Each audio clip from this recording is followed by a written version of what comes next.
So this lies, this is 11-2, number 2, which isn't sequences, but it's series. Yep, so sequences are lists and series are when you add up things in that list, right? That's the difference. Okay. So what is the definition of a convergent series and the definition of a divergent series? So let's say, given the sum, we'll just say from n equals 1 to infinity of an. I don't know, I've never read the divergent series. Okay. I don't know. This converges if what's true? What has to be true? If it equals 1. If what? If it equals 1. 0. Nope, not if it equals 0, nope. If you were going to look and see if something converged, you looked at a sequence, you turned it into something else. Like what did we do with those telescoping series? We looked at the sum of the first n things, right? Okay, and if a weekend, so it's if the sequence of partial sums Sn, and remember that Sn is equal to first thing plus second thing plus third thing up to nth thing. So what you did is you took this series, but you don't know how to deal with it. You turned it into a sequence, which you know how to deal with. And in that sequence, the first thing in the sequence is the first element. The second thing is the sum of the first 2. Then it's the first 3. Then it's the first 4. So if that sequence converges.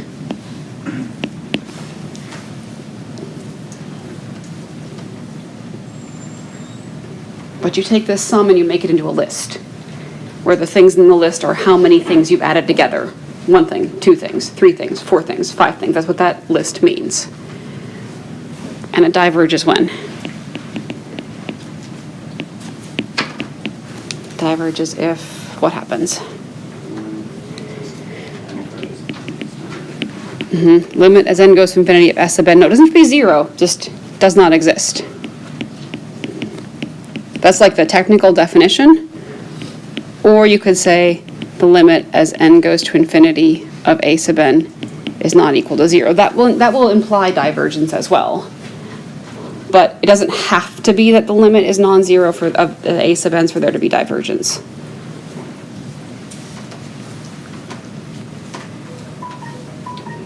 And I think if you just think about that, I'm trying to add an infinite number of things, and an obvious way to approximate that is to add just a finite number of them and like keep increasing how many I've added, right? That's what this sequence is doing. It's changing how many things you add. Add 10, 11, 12, 13, up to like infinity things. Okay, how about this geometric thing? So first off, if you're going to use this formula, you have to start at 0. This is the way I told it to you. So when is this going to converge? When absolute value of r is less than 1. Yep, if absolute value of r is less than 1. Is this a weekend figure? Yep. There was a weekend. It diverges if what's true? And even equal to as well.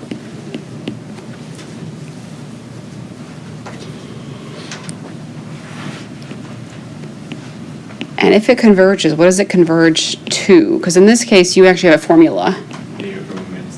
A over 1 minus r. But yeah. And using that formula depends on having n equals 0 as your starting point. So if you don't have n equals 0, you can't use that formula until you reindex.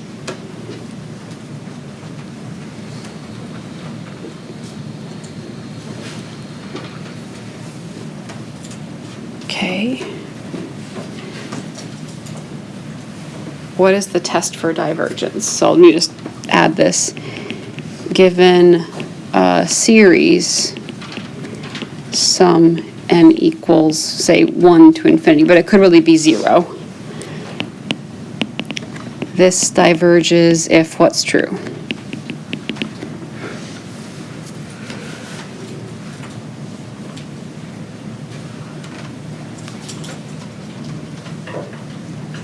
The limit as n goes to infinity of the sequence, Mhm. so that equals 0. Yep. And what that means is if that limit of the sequence was equal to like 10, it'd be eventually you're adding up stuff that's close to 10 an infinite number of times, which makes infinity. That's why that's true. Okay. And then the last one, give an example of a series whose terms approach 0 as n goes to infinity, but the series is divergent. That one that we just looked at? That one we just looked at, you have the harmonic series. That was meant to be over 2 days, of course, so that would have made more sense this way. The sum from n equals 1 to infinity, 1 over n, diverges, even though the limit as n goes to infinity of 1 over n equals 0. Could you back up the slide just one? Yeah, as soon as people get this one down.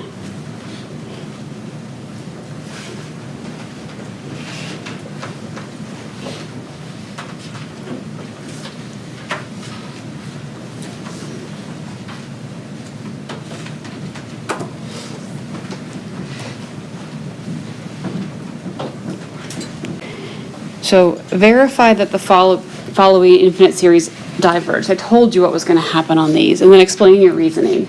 So a good place to always start when you're looking at a series is check and see if the terms go to 0, because if they don't, you know it diverges. And if they do go to 0, the series might converge, it might diverge, but you can proceed from there. So I think a good thing to always check, and you can check mentally, check if limit as n goes to infinity of a sub n is equal to 0. Because if it's not, you know it diverges. And if it is, you just have to do something else now, okay?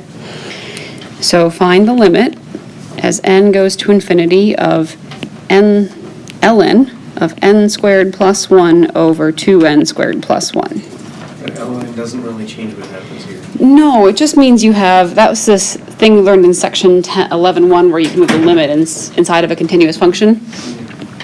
So you have ln of limit n goes to infinity of n squared plus 1 over 2n squared plus 1. And most of you can say that limit's 1/2 off the top of your head, right? To technically prove it, you would divide by 1 over n squared, right? Sorry, no, divide by n squared. So that'd be 1 plus 1 over n squared over 2 plus 1 over n squared. So that equals ln of 1/2, right? Okay. So that means as your n's get bigger and bigger and bigger, you're adding stuff up that's close to ln of 1/2 plus ln of 1/2 plus ln of 1/2. And if you add up a number to itself repeatedly, you're going to have some kind of infinite thing, right? Okay, so what I happened? have a picky notation question. Mhm. Now, technically, should you have rewritten your limit in when you did the divide by halves? That's, Yeah, oh, technically, yeah, I should have been, but yeah, there should be a limit there because I haven't taken it yet. and are I you being just, checked on that on the take-home quiz? probably, so I should be better. I don't mean to be Well, a I was hypocrite. curious, like- No, yeah, until you've taken your limit, you have to leave it there because it's kind of like an operation that hasn't been done yet. Does that make sense? No, good question, my bad. Yes. Okay, I realize technically all that stuff in there is what we were doing, but can I jump from the limit of ln of stuff to limit 1/2, or ln 1/2? On your take-home quiz, just want to make sure that you can, like, you could go straight from like this step to that step. Does that make sense? But you don't want me going straight to what? I'd like you to y'all not go want. straight to the answer of my take-home quiz, just because I want to know that you know why that limit rule works, just a little bit. It's like 2 or 3 questions. They also might not be worth very many points, so I'll talk to the graders and I'll not be very picky, because I know they're really easy. Like, I get it. Okay, so this series diverges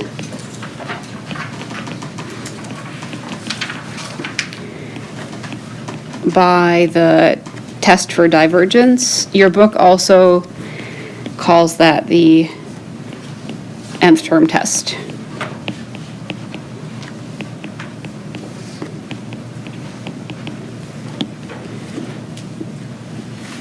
All in all, I think you're going to have 8, maybe approximately 8 different tests that tell you when stuff converges or diverges. You have to know stuff's name, okay? So if this is what the test for divergence. If one of the tests doesn't work, you can just use another. Yes, there are various conditions that one test is better than the other. Yep, exactly. Okay, how about this guy? 4 to the n, e to the negative n. So what does that look like? We should at least start with the limit, right? Well, we could look at the limit, that's one thing. Or when you see stuff to powers, yeah, 4 over e, all to the n. So the things you learned in this section where you learned about telescoping series, right? You learned about what other kind of series? Geometric, and you learned about the test for divergence, right? So this is obviously not telescoping because there's no like subtraction canceling business happening, right? Is it geometric? Yeah. So if you wanted to show like this converge, you'd have to re-index and make it start at 0, but can you tell what the r is right off the bat? Yeah, r is equal to 4 over e, which is greater than 1. So this is a geometric series.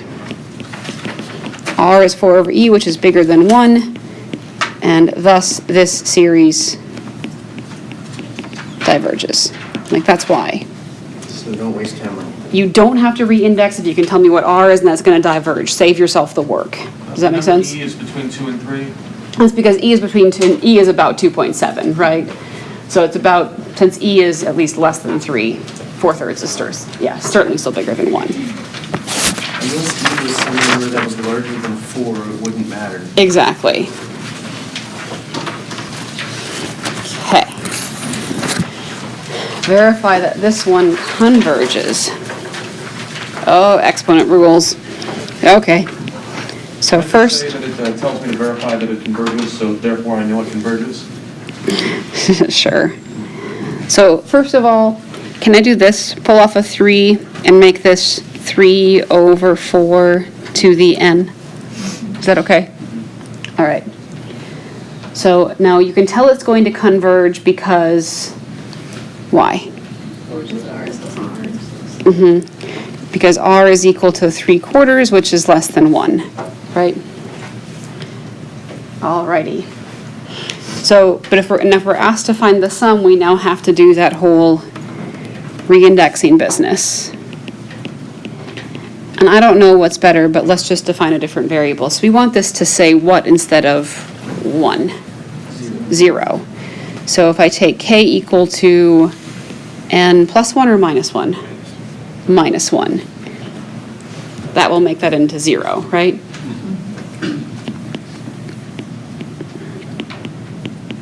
And infinity stays infinity.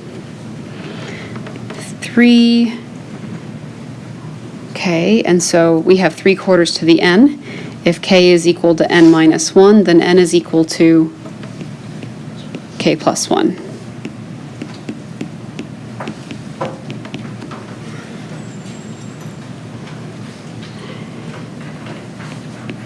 And then I have a sum from k equals 0 to infinity.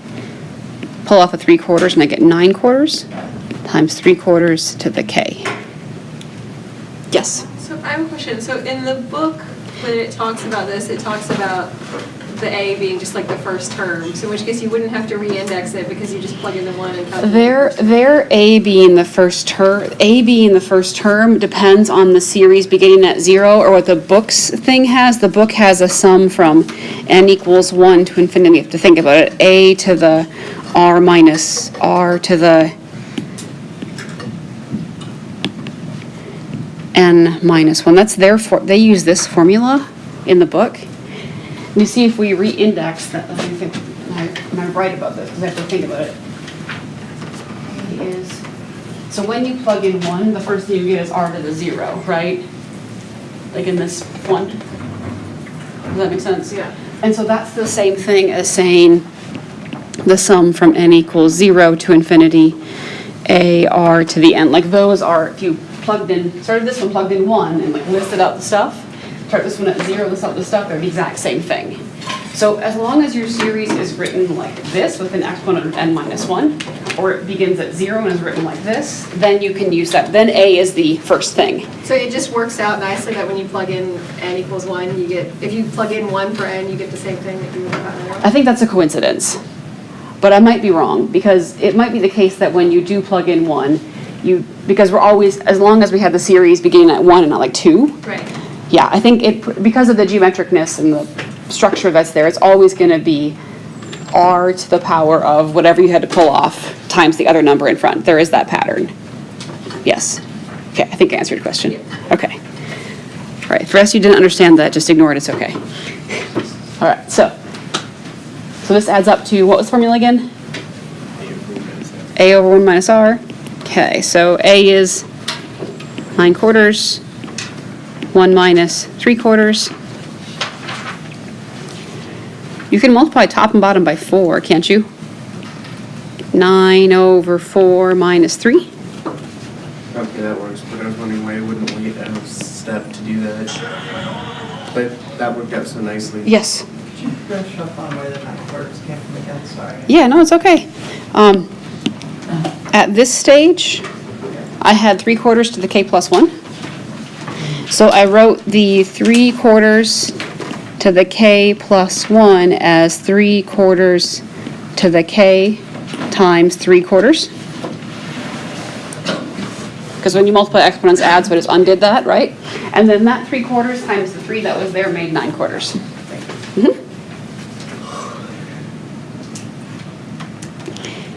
How about you try the next one? Because the next one's really similar. It also involves reindexing. I mean, root 2 to the negative n, same thing as 1 over root 2, right? So give it a shot.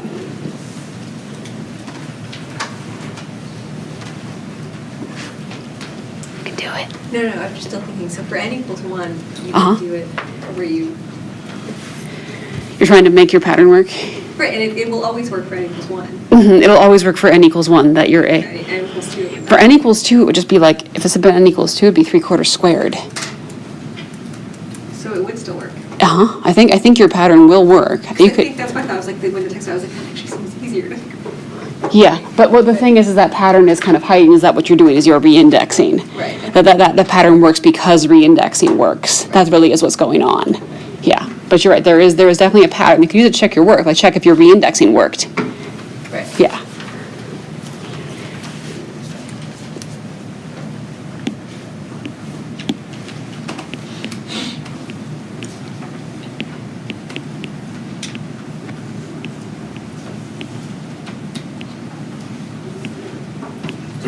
Should we write 1 over root 2 in some different way?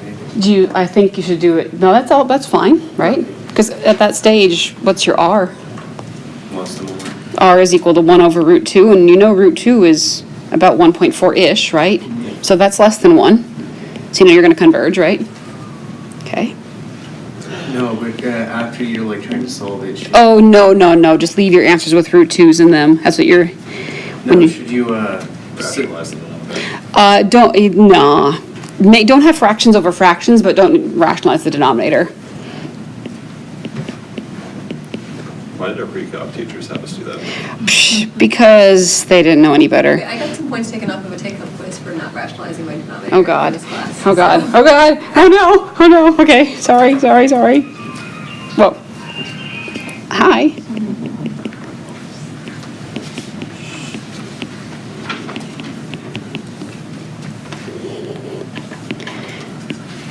If you show me your quiz, I'll give your points back. I'm serious. I really don't care about rationalizing.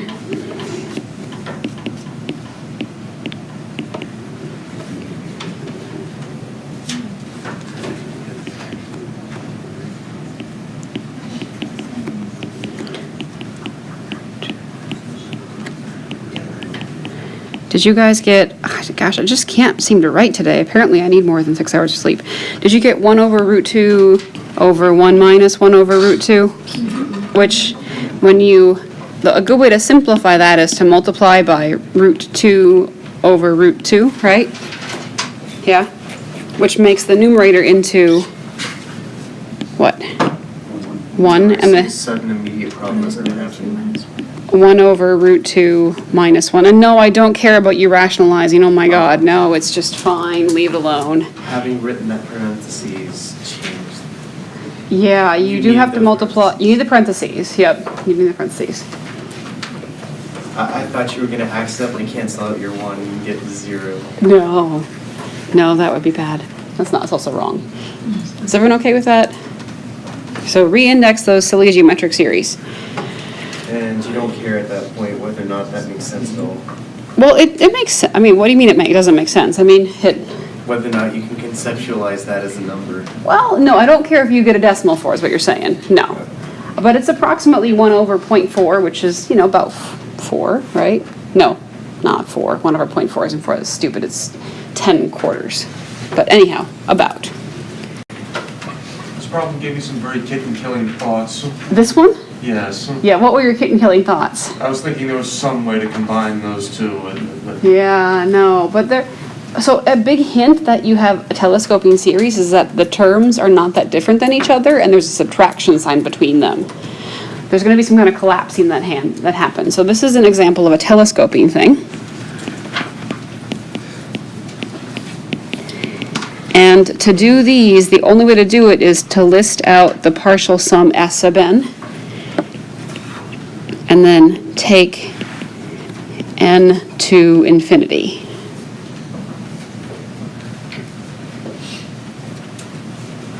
That's not the integral, that's the limit, right? That's the limit, yep. Okay, so Sn is what happens when you add up the first n things. So what, in this example, what is the first number we plug into our thing for n? 4, good. So 1 over root 4 minus 1 over root 5. And then you plug in 5, right? Which gives you minus 1 over root 6, right? I see what this is doing. Yeah, and then you plug in, just to be extra safe, you plug in 6. 1 over root 6 minus 1 over root 7. And are stuff and things canceling? Yeah, the 1 over root 5, and those are canceling, right? This 1 over root 6 and that 1 over root 6 are going to cancel, right? So you've got to tell me. Infinity would be 0, right? Yeah, but I want you to give me like a good sort of like Sn expression. So go to the end. 1 over root n minus 1 over root n plus 1. What's one term prior to that? 1 over root n minus 1 Uh-huh. minus 1 over root n. Do you guys agree with that? Okay, so what things don't cancel? 1 over root 4, which is the same thing as a half, right? And what else? Minus 1 over root n plus 1.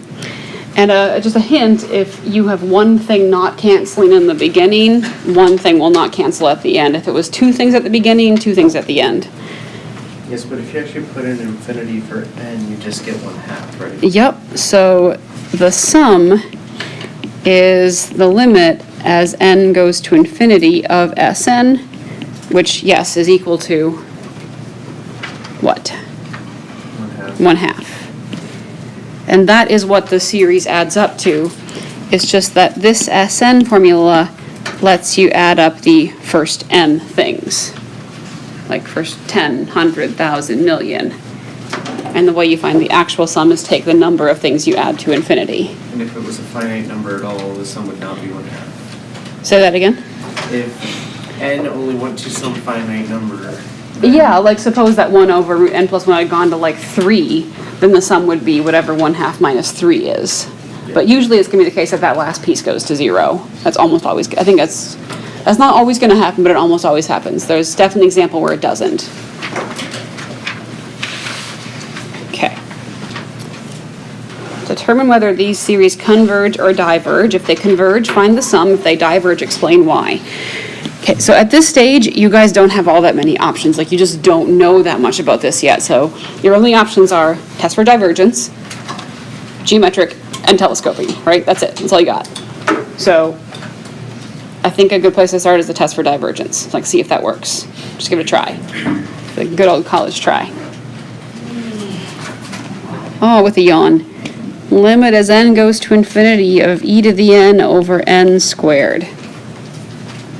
Get X's for L'Hopital. Yeah, I'm going to make it x's, but really I don't care about that, and I know Caleb was like, what are you doing? So, just whatever. Then L'Hopital's. X goes to infinity of e to the x over 2x. you do it again, and you get the limit as x goes to infinity of e to the x over 2, right? Holy moly, that's equal to, E to the infinity. yeah, like infinity, right? So the things that you're adding up are getting bigger, like and closer to infinity. Is this going to add to a finite number? Oh God, no, right? Yeah. So thus, this series diverges by the test for divergence. And that infinity is slightly bigger than the infinity between 0 and 2. Yeah, and the thing is that this infinity is like what the things you're adding up are getting close to. So you're adding up an infinity plus an infinity plus an infinity, which is still infinity. So when do you want n to equal 0? What test do you want n to equal 0? There is no test for n equals 0, really. Like, as in, if you get the limit as 0, oh, you might be thinking about the alternating series test. That might be it. There is definitely a case if the terms go to 0 and something else is happening, then the series will converge. But in general, the terms going to 0 doesn't mean convergence. It just isn't enough. Start point is what I was talking about. Oh, start point. Here we went to 0, and down here we don't care for some reason. So this one begins at 1. Yeah. It never matters where the series starts. What really matters is what happens at the end. And one reason this one doesn't begin at 0 was because if you plug 0 in, you would have an undefined. Does that make sense? That's one reason this one doesn't begin at 0. But you care about the starting point being 0 when you use the geometric series formula to add stuff up. That's when you care. Otherwise, it doesn't matter. Vern had a question, and then. Do you have to change it to x's, or can you keep that? Technically, L'Hopital's rule applies to functions, so you're supposed to change to x's to do derivatives. So technically speaking, yes, but it's a really picky thing. Did you have a question, or was it the same thing? Yeah, so if we had a limit, like infinite sum from, let's say like 1 over x squared from 0 to infinity, is there an easy way to do that without going from Like this? yeah, but instead of n equals 1, if we started at 0?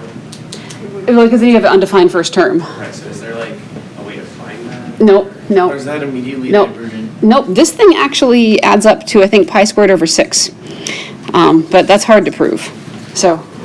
No, But- I was actually talking. If it's n equals 0, it's just not gonna happen unless somebody makes a typo.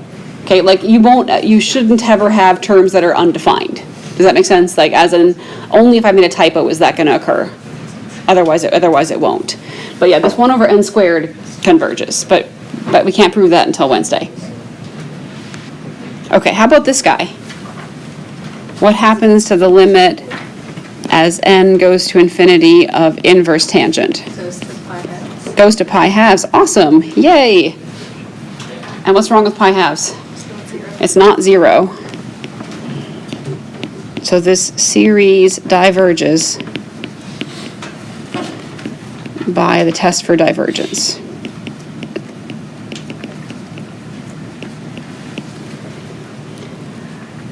Trying to remember what the actual range of arctan is. Negative pi halves to pi halves. So arctan, negative pi halves. Oh, Pi halves. Slightly larger than 1. Yep, well, being larger than 1 doesn't matter. It's that the limit is not 0. It does, because you said you wouldn't do that unless it was a typo, and I'm trying to see whether or not you made a typo. Nope, no typos. One quick question. So the sequence tan inverse n, the series sum.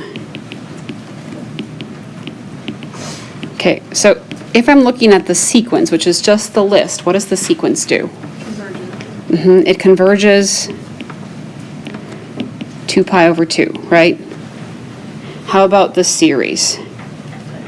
That diverges. See the difference? This one's a list. This one is where you add up all the stuff in that list. And once you start to add up the stuff in the list, then it's infinite. So there's the sequence converges, but the series does not. And if the series is even going to have a chance, that limit has to be 0. The limit has a chance. It doesn't mean it's actually going to succeed. Okay. So here are some properties of infinite sums. So if you have convergent series, suppose you know these two things are convergent, then you can break the sums into two pieces. Like this first one is saying that that constant can factor out of convergent things. This next one is really saying that you can break this into a sum from n equals 1 to infinity of an plus a sum from n equals 1 to infinity of bn. And those could be n equals zeros as well. It doesn't have to be 1. It depends on the series. So if things converge, then you're good to break it into two pieces.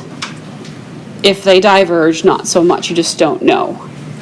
So let's look at this first one. Do we have to prove it? No, we're not going to prove it. We're just going to go with it. Okay, so if you looked at just the 0.7 to the n, would that converge? Yeah. It's going to be a geometric thing, and r is 0.7, right? How about the 0.9 to the n? That will also converge, right?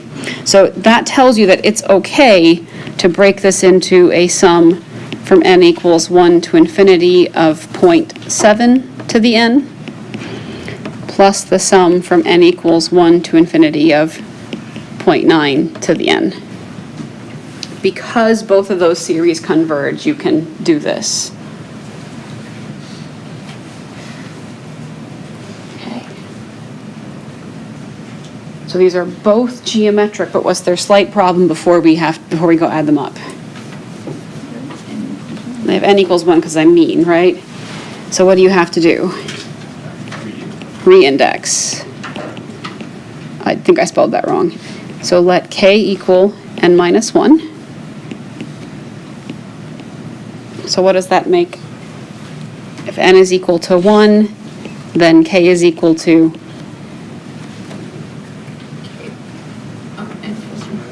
so k is n minus 1, right? Because you want to make this into a 0, so you want to take away 1 from it, right? So k is equal to 0. And what does this 0.7 to the n become? 0.7 to the n plus 1, which is the k plus 1. Same thing, k equals 0 to infinity, 0.7 times 0.7 to the k. Right? Is the next one going to be any different? No. I was wondering if it would kill a kitten to put it as 1.6 to the n. Yes. That would be a kitten killing mistake. Okay. I can tell you why in a second, okay? So 0.9 times 0.9 to the n. Okay. Then add them up both separately. So a over 1 minus r, right? Can I make that 0.7 into 7/10 instead? So I have 7/10 over 1 minus 7/10 plus, what's the next one? 9/10 over 1 minus 9/10. I would honestly just evaluate that But I'm going to do that too. rather than doing the multiply thing. Oh, well, okay. Multiply by 10 and we get 7 minus 10 minus 7. 9 over 10 minus 9. I think the multiply by 10 trick is great. So what's that? 7/3 plus 9?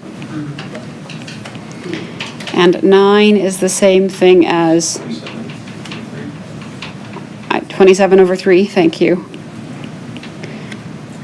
Which is 34 over 3.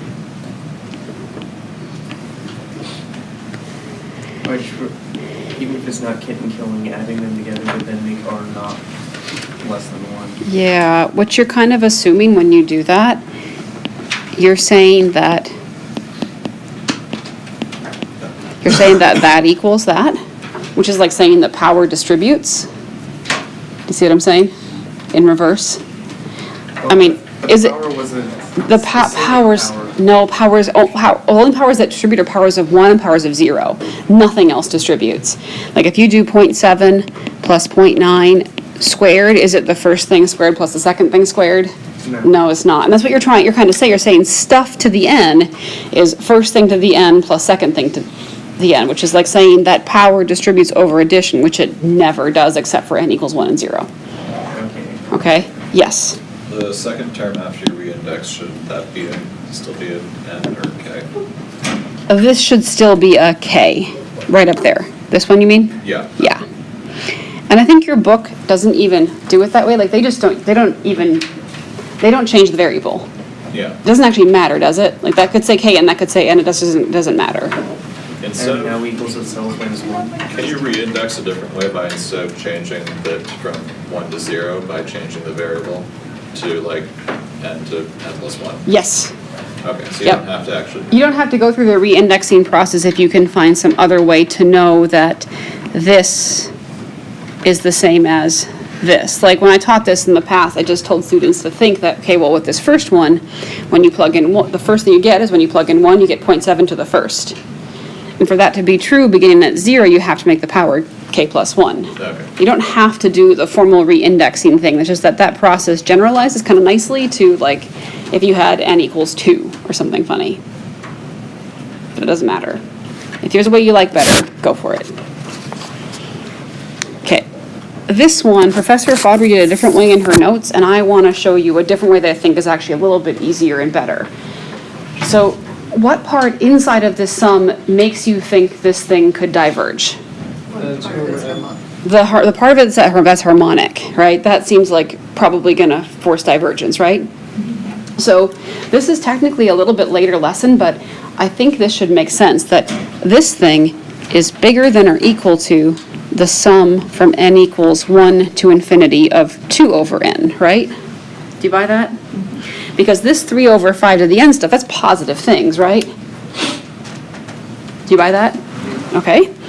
And since the sum from n equals 1 to infinity of 2 over n diverges, you can say it's harmonic. Like just tell me its name. This series also must diverge. So that doesn't mean that the sum is infinity. No, it does mean the sum is infinity. Oh, it means Yeah, infinity. yeah, diverging means that the sum is infinity. Like in this case, divergence specifically means the limit of partial sums goes to infinity. Well, hold on a second. I might have just paid myself a quarter. The stuff that you're going to see means that. But so the answer to this one would actually just be infinity, because that is the sum of the series. Yes, exactly. Why did that's my directions sucking though. Because I really should have asked, like, do the following series converge or diverge? And if they converge, figure out what to. But do you buy that argument? Because you have some positive thing, and if this thing, that's infinite, right? The thing above it has to also be infinite. It's forced to be infinity as well. That's technically something called the comparison test, which is section 11.4. Do we have to say what test? On your quizzes, you have to say what test you're using. Yep. But the names are pretty logical. Like we're going to have a test where we use an integral. That's called the integral test. We have a test where this is comparing something to something else, right? That's why it's called the comparison test, right? They're mostly logical names. We didn't call it the unicorn test. Yeah. The harmonic series, I'm not sure why it's called that. Okay, so It oscillates in like a harmonic. it doesn't oscillate though, but anyhow, moving on. So find the values of x for which this series converges, and for these values of x, write the sum. Okay, so should I do one of these without reindexing so I show you what I mean? I don't know if that'll be helpful or not. So this is the same thing as x over 3 to the n. What does that look a lot like? It looks geometric, I would say. Harmonic is when you have a sum and it's some number over n. There's no powers at all. What's the kicker that something is geometric? What's the hint? It should be less than 1. But like how can you tell by looking at it that it's geometric? Like without nothing about the r. Usually to the end. there's something raised to the nth power. Exactly. You got stuff raised to the nth power. That means it's some kind of geometric. Okay. Now we had the next thing was this will converge if your r is less than 1. So what is the r in this case? So give me an x for which this will converge. Just pick one. 1. 2, right? 2.5. Negative 1. 0? We'd be adding a bunch of zeros. That's okay, right? Okay. So you just make the range x is less than 3. Yeah, so this will converge. Negative 3 has to be the absolute value. Converges if the absolute value of r is less than 1. And in this case, we have the absolute value of x over 3, right? That's what our r is in this case, right? And have you seen this from like algebra 2? That means that x over 3 is in between what two numbers? Well, first is between 1 and negative 1, you're just one step ahead. X over 3 is between negative 1 and 1, right? But x is between, go ahead and say it, negative 3 and 3. As long as you plug in numbers within that range of values, you're going to have convergence. Now, the one additional thing here is it also asked you to write up what it sums to, which means you have to find the sum, which means you have to, because of the whole n equals 1 and I'm meaning you have to reindex. So that's the sum. Should I use the k's or should I just try it the other way just to show you? Let me just show you. If I made that 0, what does the power have to become? Has to become n plus 1. Because think, when you plug in 1, you get x over 3 to the n, right? When you plug in 2, you get stuff squared, right? Here, the first thing you plug in is what number? First you plug in 0, you get stuff to the first. Then you plug in 1, you get stuff to the second. Like if you were to list the things out, they're going to be the same things in the list. Is that okay? If you wanted to reindex, what would you have done?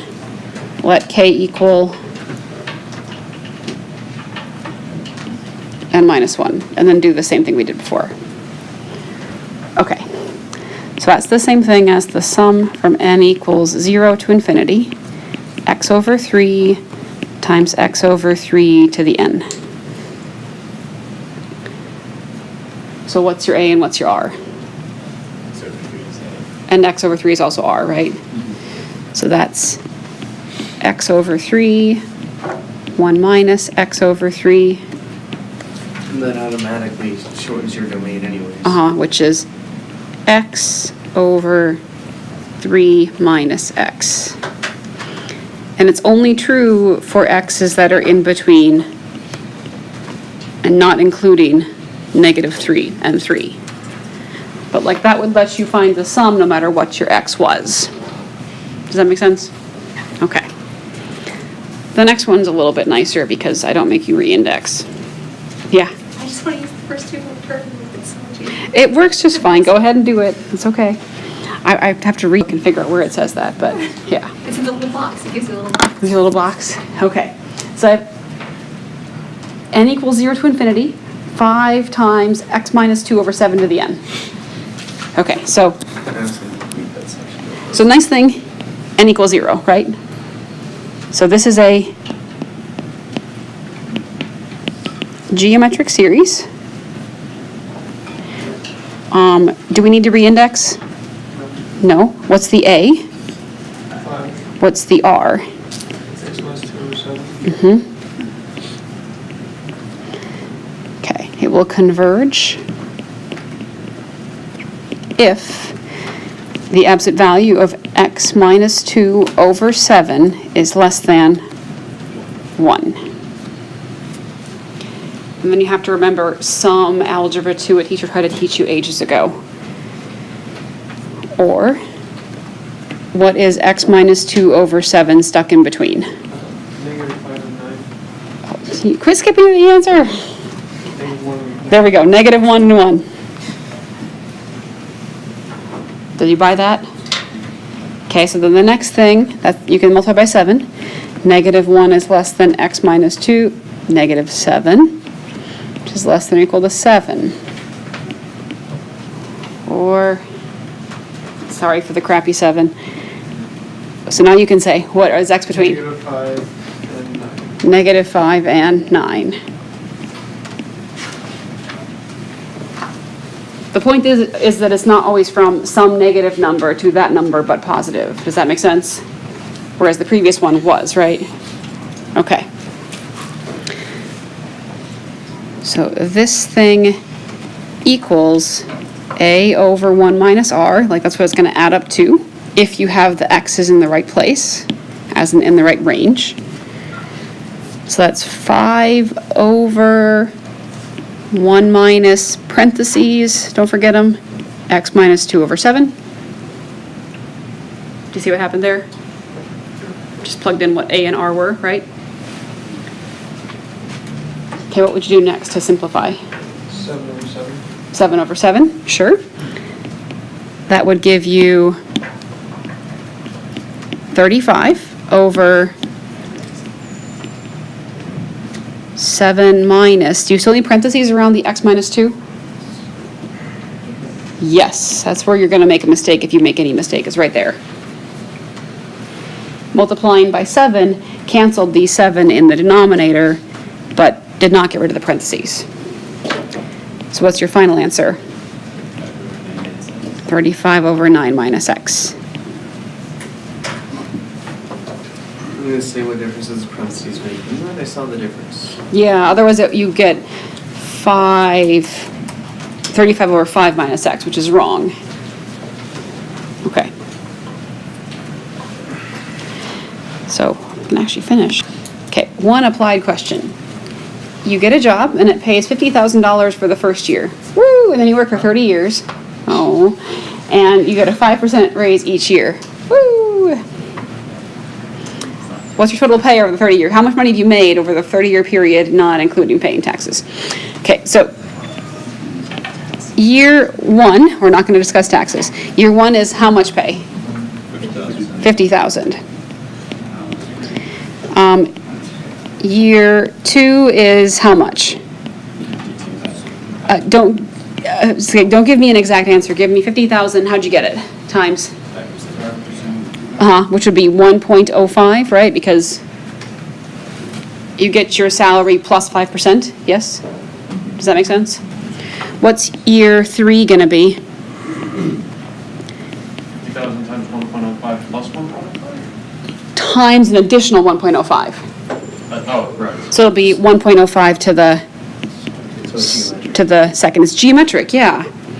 So by year 30, you have 50,000 times 1.05 to the 29th. Okay, look, there is a pattern there, right? You see that year 1, there was no 1.05, right?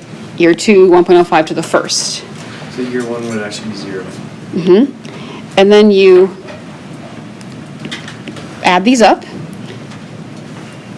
So there's a sum from n equals, let's call this 0, okay, to 29, 50,000, 1.05 to the n. You could have also gone 1 to 30, does that make sense? But then your exponent would have to be n minus 1, okay? And there's a formula that we use this. This is a times is right, 1 minus r to the n over 1 minus r. That's what we use to prove that the geometric series diverged. Because this thing, if you go to infinity, is going to diverge, right? The r is bigger than 1. But you're only adding up the first 29 things. But the kicker is, you don't have to like push those things 30 times. You can just plug the numbers in this formula. So your a is 50,000, right? And then you'll have 1 minus 1.05 to the 29 over 1 minus 1.05. And that's approximately, Positive something big. it's something big. I think Professor Fodry might have made a mistake on her notes. So I'm not positive. So I plug in that thing and you should get an answer.